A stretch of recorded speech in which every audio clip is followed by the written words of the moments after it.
बोल शंकर भगवान की जय।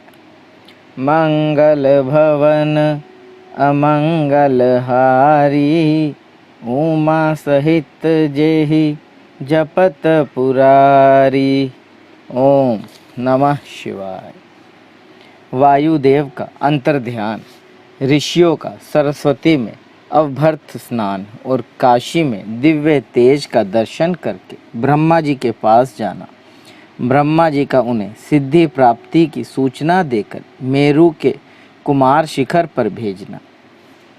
सूत जी कहते हैं, इस प्रकार क्रोध को जीतने वाले उपमन्यु से यदुकुल नंदन श्री कृष्ण ने जो ज्ञान योग प्राप्त किया था, उसका प्रणत भाव से बैठे हुए उन मुनियों को उपदेश देकर आत्मदर्शी वायुदेव सायंकाल आकाश में अंतर्ध्यान हो गए। तदनंतरन प्रातःकाल नैमिषारण्य के समस्त तपस्वी मुनि सत्र के अंत में भववर्थ स्नान करने को उद्यत हुए।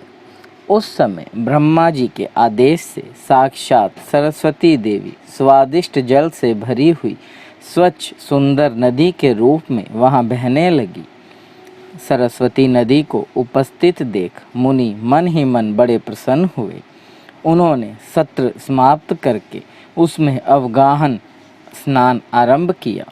उस नदी के मंगलमय जल से देवता आदि का तर्पण करके पूर्व वृत्तांत का स्मरण करते हुए वे सब के सब वाराणसीपुरी को चल दिए। उस समय हिमालय के चरणों से निकलकर दक्षिण की ओर बहने वाली भागीरथी का दर्शन करके उन ऋषियों ने उसमें स्नान किया और भागीरथी के ही किनारे का मार्ग पकड़कर वे आगे बढ़े। तदनंतर वाराणसी में पहुंचकर उन सबको बड़ी प्रसन्नता हुई। वहां उत्तर वाहिनी गंगा में स्नान करके उन्होंने अविमुक्तेश्वर लिंग का दर्शन और विधि पूर्वक पूजन किया। पूजन करके जब वे चलने को उद्यत हुए, तब उन्होंने आकाश में एक दिव्य और परम अद्भुत प्रकाशमान तेज देखा, जो करोड़ों सूर्यों के समान जान पड़ता था। उसने अपनी प्रभा के प्रसार से संपूर्ण दिगंत को व्याप्त कर लिया था। तदनंतरन जिन्होंने अपने शरीर में भस्म लगा रखा था, वे सैकड़ों सिद्ध पाशुपत मुनि निकट जाकर उस तेज में लीन हो गए। उन तपस्वी महात्माओं के उस प्रकार लीन हो जाने पर वह तेज तत्काल अदृश्य हो गया। वह एक अद्भुत सी घटना घटित हुई। उस महान आश्चर्य को देखकर वे नैमिषारण्य के निवासी महर्षि यह क्या है, इस बात को न जानते हुए ब्रह्मवन को चले गए। इनके जाने से पहले ही लोक पावन पवन देव वहां जा पहुँचे। उन्होंने नैमिषारण्य वासी ऋषियों का जिस प्रकार साक्षात्कार हुआ, जिस तरह उनसे उनकी बातचीत हुई, उन ऋषियों की शुद्ध बुद्धि जिस प्रकार पार्षदों सहित सामंब सदाशिव में लगी थी, और जिस प्रकार उन यज्ञपारायण ऋषियों का वह दीर्घकालिक यज्ञ पूरा हुआ था, वे सारी बातें जगत सृष्टा ब्रह्मयोनि ब्रह्मा जी को बताई।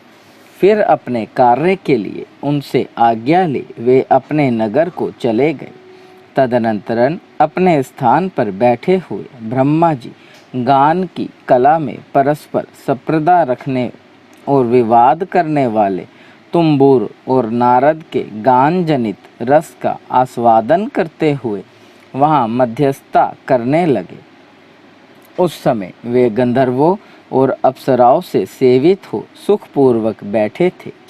उस वेला में किसी बाहरी व्यक्ति को वहां जाने का अवसर नहीं दिया जाता था। इसलिए जब नैमिषारण्य निवासी मुनि वहां पहुँचे, तब द्वारपालों ने उन्हें द्वार पर ही रोक दिया। वे मुनि ब्रह्म भवन से बाहर ही पार्श्व भाग में बैठ गए। इधर संगीत गोष्ठी में नारद ने तुम्बूर की समानता प्राप्त की, पर परमेष्ठी ब्रह्मा ने उन्हें तुम्बूर के साथ रहने की आज्ञा दे दी। और वे पारस्परिक संप्रदा को त्याग कर तुम्बूर के परम मित्र हो गए। तत्पश्चात गंधर्वों और अप्सराओं से घिरे हुए नारद नकुलेश्वर महादेव को वीणा गान सुनाकर संतुष्ट करने के लिए तुम्बूर के साथ ब्रह्म भवन से उसी प्रकार निकले जैसे मेघों की घटा से सूर्यदेव बाहर निकलते हैं। उस समय मुनिवर नारद को देखकर उन 6 कुलों में उत्पन्न हुए ऋषियों ने प्रणाम किया और बड़े आदर के साथ ब्रह्मा जी से मिलने का अवसर पूछा। नारद जी का चित्त दूसरी ओर लगा था और वे बड़ी उतावली में थे, अतः उनके पूछने पर बोले, यही अवसर है, आप लोग भीतर जाइए। यह कहते हुए वे चले गए। तदनंतरन द्वारपालों ने ब्रह्मा जी को उन ऋषियों के आगमन की सूचना दी। उनकी आज्ञा पाकर वे सब के सब एक साथ ब्रह्मा जी के भवन में प्रविष्ट हुए। भीतर जाकर उन्होंने दूर से ही दंड की भांति पृथ्वी पर गिरकर ब्रह्मा जी को प्रणाम किया। फिर उनका आदेश पाकर वे ऋषि उनके पास गए और चारों ओर से उन्हें घेर कर बैठ गए। उन्हें वहां बैठा देख कमलासन ब्रह्मा ने उनका कुशल समाचार पूछा और बताया कि मुझे तुम लोगों का सारा वृत्तांत ज्ञात हो चुका है, क्योंकि वायुदेव ने ही यहाँ सब कुछ कहा है। अब तुम बताओ, जब वायुदेव तुम्हें कथा सुनाकर अदृश्य हो गए तब तुमने क्या किया? देवेश्वर ब्रह्मा के इस प्रकार पूछने पर उन मुनियों ने अवभर्थ स्नान के पश्चात गंगा तीर्थ में जाने, वाराणसी की यात्रा करने, वहाँ देवेश्वरों द्वारा स्थापित शिवलिंगों और अविमुक्तेश्वर लिंग के भी दर्शन पूजन करने, आकाश में महान तेज पुंज के दिखाई देने, कतिपय महर्षियों के उसमें लीन होने तथा फिर उस तेज के अदृश्य हो जाने की सब बातें ब्रह्मा जी से विस्तार पूर्वक उन्हें बारंबार प्रणाम करके कही। साथ ही यह भी बताया कि हम अपने मन में बहुत विचार करने पर भी उस तेज को ठीक ठीक जान ना सके। मुनियों का कथन सुनकर विश्वश्रेष्ठा चतुर्मुख ब्रह्मा ने किंचित सिर हिलाकर गंभीर वाणी में कहा, महर्षियों, तुम्हें परम उत्तम पारलौकिक सिद्धि प्राप्त होने का अवसर आ रहा है। तुमने दीर्घकालिक स्तर द्वारा चिरकाल तक प्रभु की आराधना की है, इसलिए वे प्रसन्न होकर तुम लोगों पर कृपा का करने के लिए उत्सुक हैं। उस तेज पुंज के दर्शन की जो घटना घटित हुई है, उससे यही बात सूचित होती है।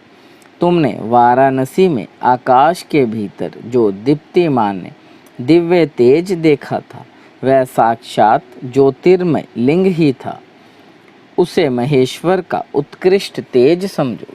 उस तेज में श्रोत और पाशुपत व्रत का पालन करने वाले मुनि, जो सर्वधर्म में पुण्यता निष्ठा रखने वाले थे और अपने पाप को दग्ध कर चुके थे, लीन हुए हैं। लीन होकर वे स्वस्थ एवं मुक्त हो गए हैं। इसी मार्ग से तुम्हें भी शीघ्र ही मुक्ति प्राप्त होने वाली है। तुम्हारे देखे हुए उस तेज से यही बात सूचित होती है। तुम्हारे लिए यह वही समय देववश स्वयं उपस्थित हो गया है। तुम मेरु पर्वत के दक्षिण शिखर पर जहाँ देवता रहते हैं जाओ। वहीं मेरे पुत्र सनत्य कुमार, जो उत्कृष्ट मुनि हैं, निवास करते हैं। वे वहाँ साक्षात भूतनाथ नंदी के आगमन की प्रतीक्षा में हैं। पूर्व काल की बात है, सनत्य कुमार अज्ञानवश अपने को सब योगियों का शिरोमणि मानने लगे थे, इसलिए दुर्विनीति हो गए थे।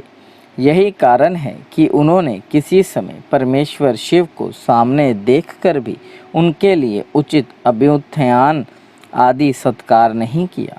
वे अपने स्थान पर निर्भय बैठे रहे। उनके इस अपराध से कुपित हो नंदी ने उन्हें बहुत बड़ा ऊंट बना दिया।